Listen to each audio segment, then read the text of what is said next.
Okay, tanong. Ginamitan mo ako ng Greek kung anong sitas. Tanong ko rin sa'yo. Anong sitas mababasa sa ang sitas yung go to chooks? Macho 23 verse 23. No, malinaw na malinaw yan.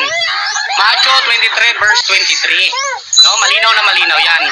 So, ang pinatutunayan ko, Macho 23 verse 23, na dapat tayong mag-ikapo, sabi ni Kristo. Kaya merong mababasa sa Macho 23:23 sa grupo.